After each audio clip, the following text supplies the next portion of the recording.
back with certified sex therapist Emily De Ayala and marriage and family therapist Dr. Viviana Coles. All right, ladies, so we've been talking about why people would cheat. Now let's switch the gears when somebody has cheated and it's been discovered. You know, I would think that the first thing I'd want to do is, I don't know, call your mom. Go slit some tires or something. I don't know. That's the aim. Violence is never the answer, Jennifer Broom. Wow. No, there are a lot of people that are out there like that's kind of the first reaction. You're angry. Oh yeah, Anger. there's a lot of betrayal, but you know, people react in different ways. I've worked with couples, a lot of couples actually, who feel like there's something wrong with them because after finding out the affair, they find that their sex drive for their partner goes up, and they think there's something wrong with them. But this is actually, it's called mate guarding, and it's something that we're sort of hardwired to do. You know, back from the caveman days, like kind of putting your scent on another person to keep other potential mates away. So that can happen, and it's really interesting. It's very confusing because there's a mix of feelings. There's, you know, anger and betrayal and sadness and devastation, but then a feeling of a need to connect. And a lot of clients will say that they feel like, well, I don't want to do anything that was like what we did before because then it makes them think that everything's okay and that I'm okay and everything's fine and we can, you know, brush this under the rug. Right. And that's usually not the case. What about confiding, though, like in your best friend, your group of girlfriends or guy friends or whatever it is? Let's talk a little bit about what to do upon the initial discovery or disclosure. First of all, for the person who has, you know, found out that there's been an affair, you really want to limit the amount of questions that you ask. Now, I know this sounds counterintuitive, but the truth is the more information you have, the more you have images in your head. And, you know, betrayals in the digital age, a lot of times there's, you know, text conversations that are found or pictures are, you know, that are found. So I think a lot of people think that the more information they have, the more in control they'll feel.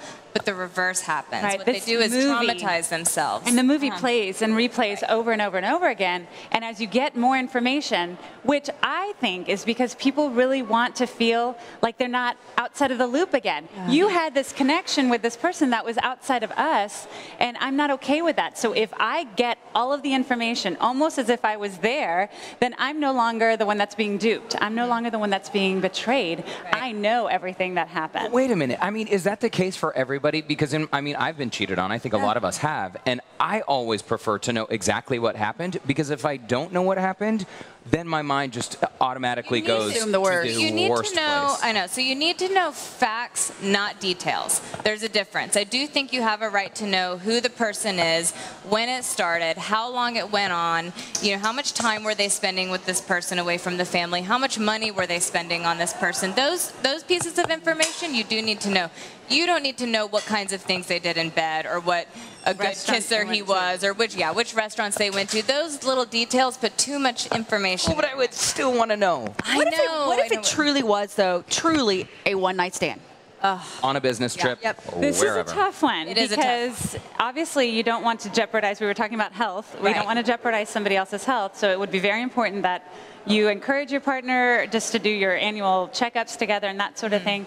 But I mean, obviously we'd have to know details of what's going on, but if you know that it's over and it's something that you are never going to do again, and you are getting help to make sure that it doesn't, and you are refocusing on your relationship, there's a good chance that not telling might be the best thing for your relationship. But that's a tough call. It's something we have to help people navigate, because there's no right answer for everybody. Emily, you said something earlier that nobody can really understand how this will feel until it happens to them. And I know Jennifer, her initial response would be to slash the tires. Not necessarily, but that's a little bit. Maybe some people, though, would call their girlfriends or call their mom and start telling everybody, oh my gosh, so-and-so cheated on me. Don't do that. You both actually recommend not telling anyone. Call your therapist. Call a therapist right away. Why that strategy? Because they are an objective, impartial third party. What I often find is that your spouse or your partner may forgive you, but friends and families have a harder time, and they don't forget.